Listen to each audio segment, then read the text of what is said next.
What up, fantasy nerds? Happy Easter. This is Grey Sheep and Hedge Wizards, with me, Apples and Dragons, my show where I talk about A Song of Ice and Fire. And today, the topic is gonna be a continuation of last time. Daenerys and Miri and Rhaego and Drogo. If you have not read all of A Song of Ice and Fire by George R. R. Martin, as of the date of this video, go away. I love doing that part. So, in the last two parts, I talked about Miri Mazdoor's prophecy. So let me reread the prophecy real quick. When will he be as he was? Dany demanded. When the sun rises in the west and sets in the east, said Miri Mazdoor. When the seas go dry and mountains blow in the wind like leaves. When your womb quickens again and you bear a living child, then he will return, and not before. And to quickly recap what I talked about in the last two parts, the trick of the prophecy is that it's a subject switcheroo. Miri Mazdoor is responding to the subject of Rhaego instead of Drogo. And it'll be Rhaego who returns to Dany, because he was kidnapped by the Dothraki, and he's still alive. And Dany's on her way back to the Dothraki. So in the Winds of Winter, Dany's going to get Rhaego back. And I started to talk about some of the broader implications of that. Like how it recontextualizes Miri Mazdoor's execution, where she was burned alive. Because Miri Mazdoor was there when Rhaego was being kidnapped, and Miri Mazdoor is the one who told Dany the lie that the baby was born deformed and monstrous. So apparently, Miri Mazdoor is either in on the kidnapping, or she's caught in the middle of it, and she has to go along with it in order to protect herself. I swear one of these times I'm going to remember to light the candle. Magic on. I'm on page 794 in this copy, or it's 628 in the blue copy. The chapter is Daenerys 9. What's so cool about this mystery is that once you know that Rhaego was kidnapped, and that he's still alive, and why? Because he was the Dothraki's savior figure. There are a bunch of surrounding minor mysteries that you can solve just by running through all of the same events, looking at them from the perspectives of each and every person in them, and seeing how the story as read from Dany's point of view is recontextualized in consideration of that character's point of view. And you can keep doing this for every character in the scene until you've extracted enough information from the points of view of each of those characters to get a full picture of what all really went down in that scene that you read probably years ago in the first book. For example, in Daenerys 9, various people come to Daenerys to check on her and give her potions and put her back to sleep. Let me get a list of all those people. Alright, so the first person is Jaqi. She says, Khaleesi? Jaqi hovered over her, a frightened doe. So this recontextualizes Jaqui's fear right here. Probably part of the explanation of Jaqui's fear, aside from the obvious things like her call is dying and her Khaleesi is not doing so well, is that Jaqi is either part of or caught in the middle of this very risky kidnapping, where if Dany finds out about it, and that Jaqi was involved with it, Jaqui's life might be at risk. Dany says, help me, bring me, I want, yes, Khaleesi. Jaqi said yes, before she even knew what it was Dany wanted, and then she was gone. Quickly, she bolted from the tent, shouting. So if I suppose that Jaqi knows about the kidnapping, before I know about Rhaego's kidnapping, it seems like the reason Jaqi bolted from the tent was to get help for Dany, because she cares about Dany's well-being. But after I know about Rhaego's kidnapping, it seems like the reason Jaqi might have bolted from the tent was to alert everybody, hey, she's awake, we can't do the kidnapping right now, we need to put her back to sleep. Or if the kidnapping has already happened at this point, hey, she's awake. Hide the baby or something. Jackie might be being more of a watchman here than a caretaker. And then the next people to enter the scene, it says, they found her on the carpet, crawling toward her dragon eggs.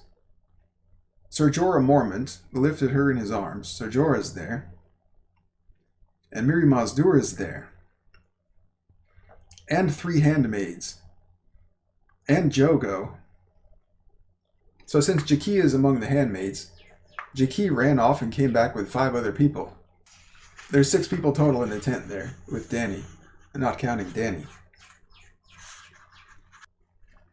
Jorah covers her with silk, and he says, sleep and grow strong again, Khaleesi. Come back to us. So the first thing that anybody in the group wants from Dany comes from Jorah, and he wants her to sleep.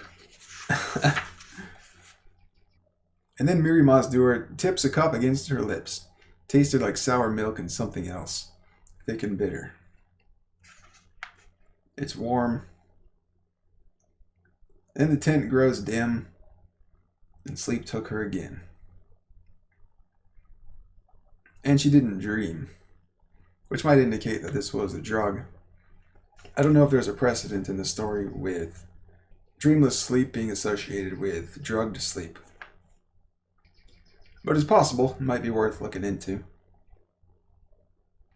After a time, a night, a day, a year, she could not say, she woke again. The tent was dark. She calls for Irri, Jackie, and Doria, her 3 handmaidens.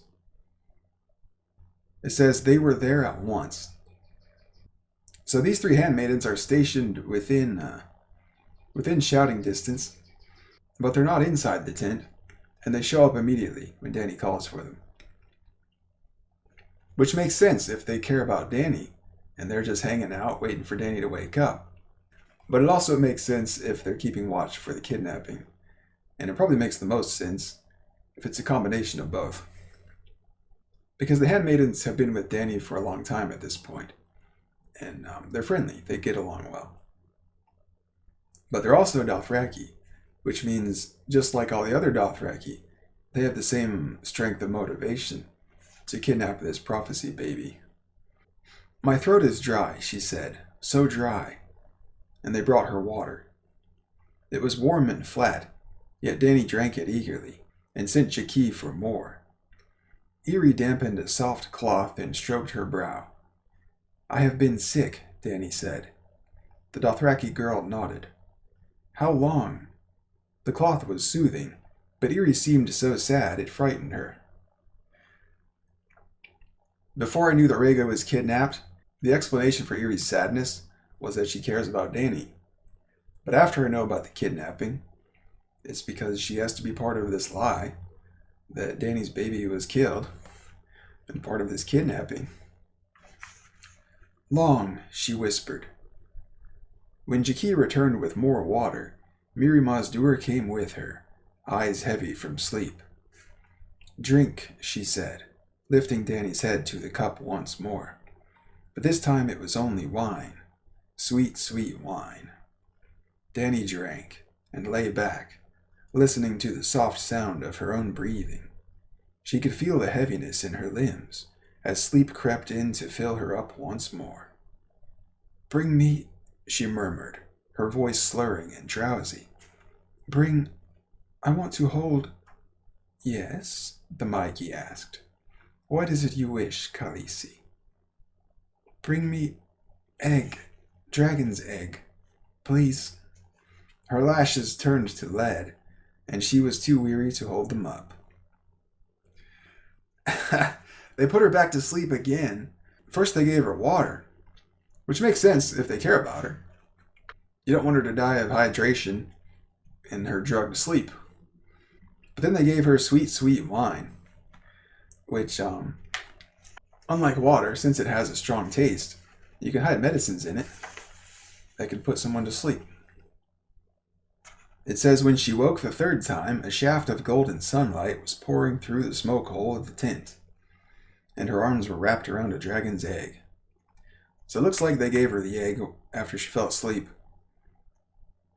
The egg is hot. Yet she felt strong. Water, she told them, a flagon of water. Cold as you can find it, and fruit, I think. Dates. As you say, Khaleesi. I want Ser Jorah, she said, standing.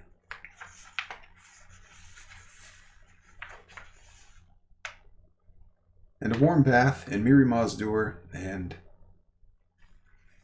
Khal Drogo. My son, Rhaego, where is he? I want him. Her handmaid lowered her eyes.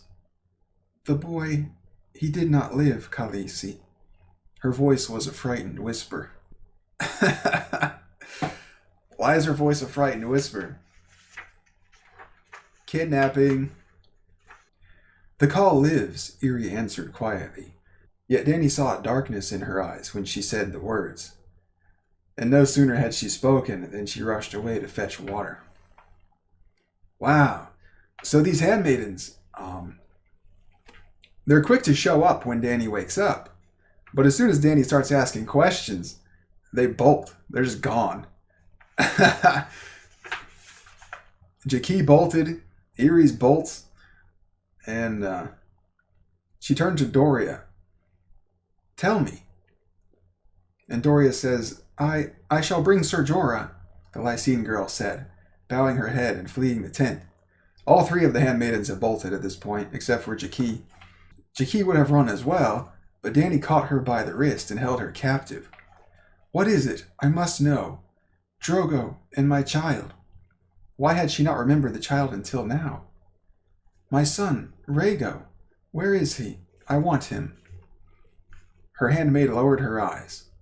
The boy, he did not live, Khaleesi. Her voice was a frightened whisper. Dany released her wrist. My son is dead, she thought as Jaqi left the tent. She leaves immediately after telling her, and she lowered her eyes because she couldn't look at Dany in the eye when she told her the lie. So Jaqi was the first one to lie to her, which I don't know if it's important, really, that she's the first one, because multiple people lied to her about it, but it might matter, because there's a prophecy about 3 betrayals or something. 3 treasons you will know. 1 for blood and 1 for death, and 1 for love or whatever. I don't remember what they were. But maybe the treasons are all the same one about Rhaego, just coming from a different person. First, it's Jaqi. She's the first one that lies. Doria ran off to bring Ser Jorah because she wanted Ser Jorah to tell the lie. She didn't want to tell it herself. So Doria's conscience is a little stronger than Jaqui's, seems like. That or it's just Doria wasn't trapped there because Dany grabbed Jaqui's wrist. Jorah's here now, Dany says. Tell me how my child died. He never lived, my princess. The women say ... He faltered, and Dany saw how the flesh hung loose on him, and the way he limped when he moved. Tell me what the women say. So there's the second lie. The second liar is Jorah. So we got Jaqi and Jorah, and I think the third one might be Miri. She tells the whole paragraph about he was born a dragon or whatever. He turned his face away. His eyes were haunted. They say the child was... She waited, but Ser Jorah could not say it. His face grew dark with shame. He looked half a corpse himself. Monstrous, Miri Mazdur finished for him. Blah, blah, blah, scaled like a lizard, blind, with the stub of a tail and the small leather wings, like the wings of a bat. When I touched him, the flesh sloughed off the bone. Blah, blah, blah, he had been dead for years. So there's 3 people, exactly 3 people who lied to Dany about Rhaego. If there's a 4th one, then I'm going to let go of this 3 treasons you will know theory here. I don't see a fourth one, so it is just 3. I wonder if their motivations are going to match with their prophecy. I'm sure one was love. And I think one was life and one was death. I'm not sure about that. Let me look it up. But yeah, if those 3 treasons match with the motivations of Jaki, Jorah, and Miri, that could be the answer to that prophecy. Okay, here it is. A Clash of Kings, Daenerys 4. 3 treasons you will know. Once for blood, and once for gold, and once for love.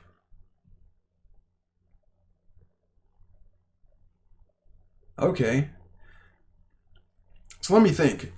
I don't think Jorah's motivation can be love. He wouldn't be kidnapping Rhaego because he loves anyone. Certainly not for love of Dany.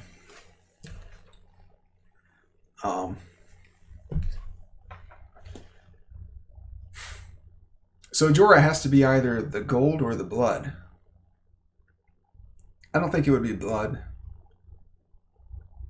Rhaego is not Jorah's blood. It's probably gold. The Dothraki might be paying Jorah to go along with this. That or Varys might be, or Illyrio. So I think Jorah matches best with gold, if any of them. What about Miri? Miri's motivation is probably love or blood. I don't think Miri can be bought here. She has too much of a personal stake in the situation for that to make a lot of sense. Miri was explicit that her interests were in the people that she cared for, who were killed by the Dothraki. The boy that she cured and the people that she knew in that village. I think Miri matches best with for love, if any of them. And what about Jaki? Jaki kind of makes sense for blood because she's Dothraki blood, and her motivation would be aligned with the other Dothraki about stealing the prophecy baby because he's their savior figure.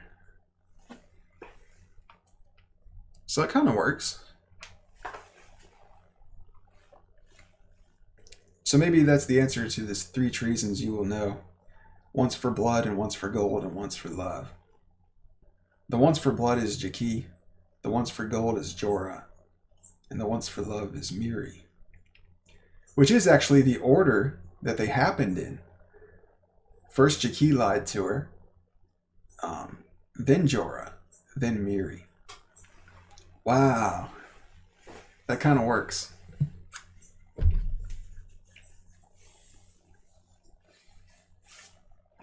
Anyway, I'm going to get off of this 3 treasons thing because there's more I want to talk about with this. I kind of wonder about when the kidnapping idea first came up, because there's a scene where Jorah tells Dany that they've got a fleet, that when Khal Drogo dies, whoever becomes the next Khal is going to want to kill the baby to remove a competitor or just a political problem. Jorah told her that they'll feed him to the dogs, something like that. Let me find it. A Game of Thrones, Daenerys 8. Sir Jorah frowned. Princess, hear me. The Dothraki will not follow a suckling babe. Drogo's strength was what they bowed to, and only that. When he is gone, Jocko and Pono and the other Khos will fight for his place, and this Khalasar will devour itself. The winner will want no more rivals. The boy will be taken from your breast the moment he is born. They will give him to the dogs. None of that is a lie until the very last line. They will give him to the dogs. But only if the kidnapping has already been planned at this point, and Jorah's in on it. If it hasn't even been planned yet, or if it has and Jorah's not in on it, then they will give him to the dogs. It's not strictly a lie. It would make sense for Jorah to actually think that. It could make sense for Jorah to actually think that, but it might not still, because Jorah's been with the Dothraki for a while, and we might be able to expect him to know that the Dothraki would not let their stallion who mounts the world leave Dothraki culture, basically. The line, "the winner will want no more rivals," is interesting too, because a baby can't be a rival, not when what they follow is strength. The baby's not going to be strong for like 16 or 17 years. So he's no threat to the rule of any Khal. If anything, the next Khal will want to keep this baby with him in order to attract more followers to be part of the Khalasar that has the stallion who mounts the world. I bet you that's what happened too. I bet you the Khal, I think it was Jocko. God, we have to track the Khals now. I remember in Tyrion's chapters in Dance, there's some updates about the Khals. We get to see who's Khal now and who has the biggest Khalasar, and I think the sizes of the Khalasars are given, roughly.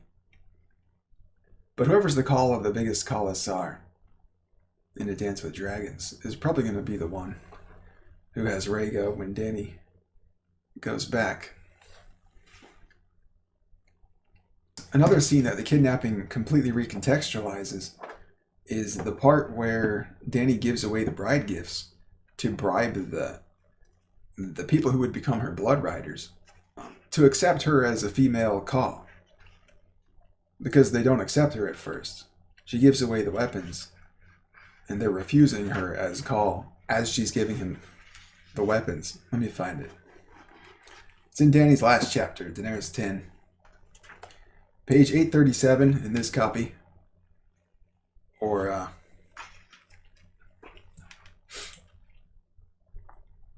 in the blue copy, 667. To each of you I say, give me your hands and your hearts, and there will always be a place for you.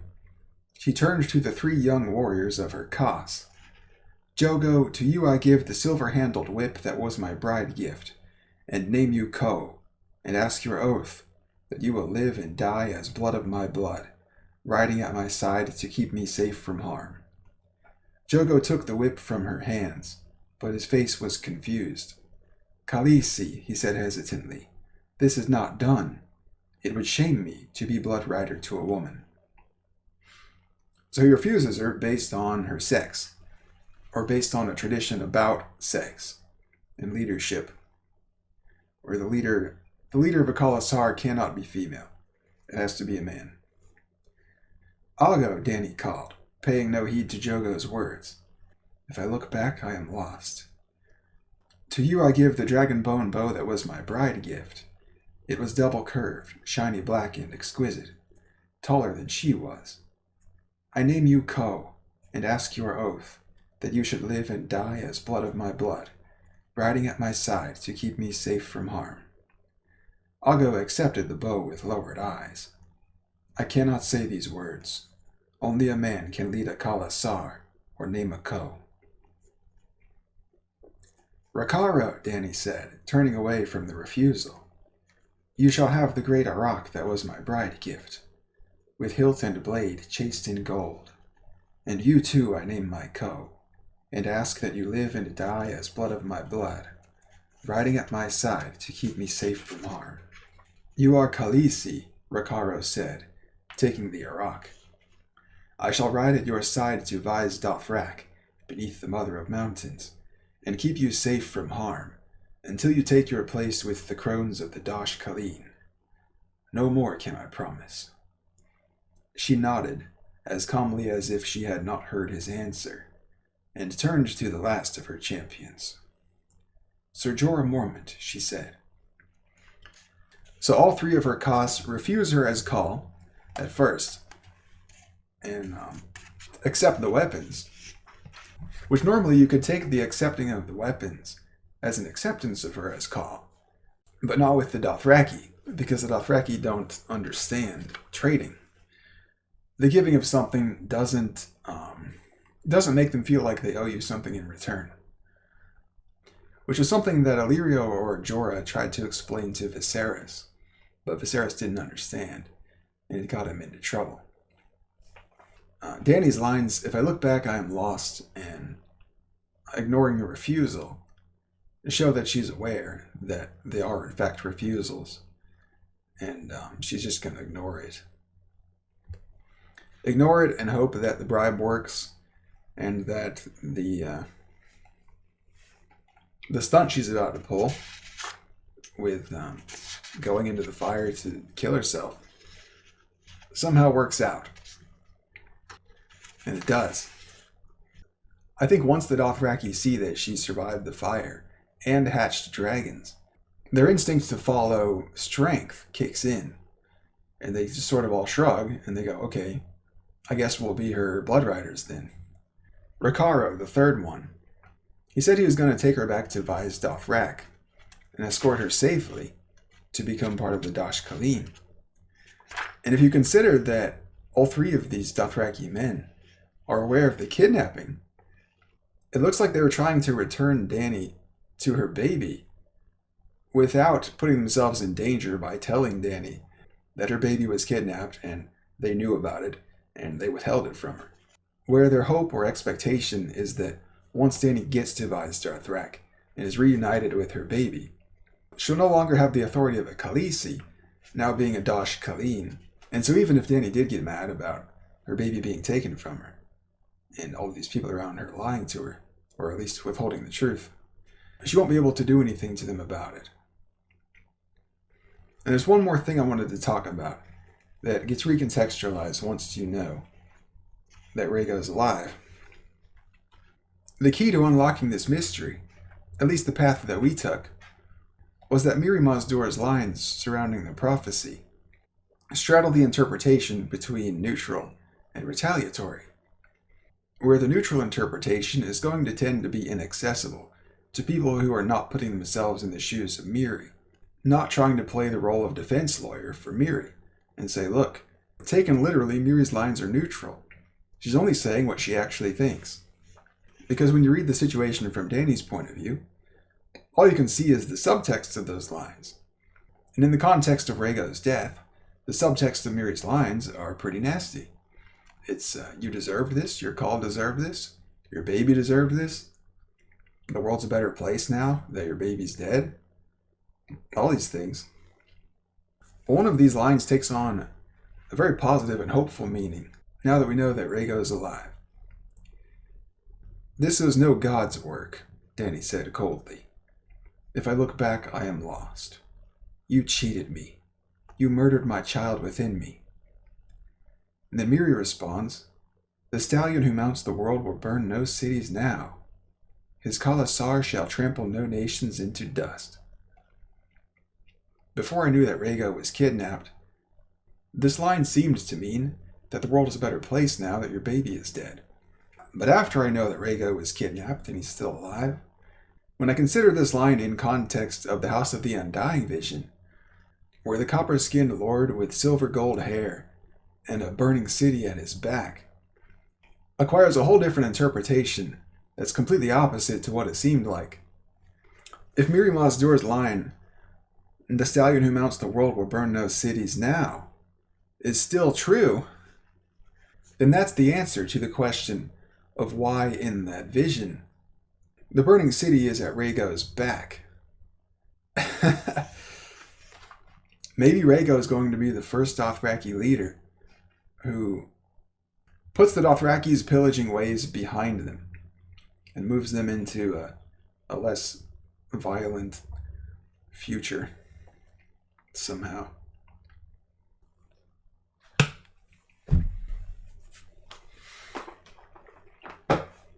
To put something behind you means to stop doing it, to put it in your past. And so, if a burning city represents burning cities and pillage and conquest, and all these nasty things the Dothraki have done for hundreds of years.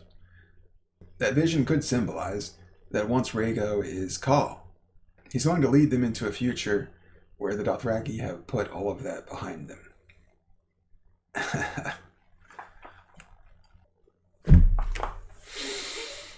That was a good dive into how the story's mysteries, once you solve them, recontextualize a massive amount of the story. And awesome story. Anyway, thanks for watching. I hope you liked it, got something out of it. I'll see you next time.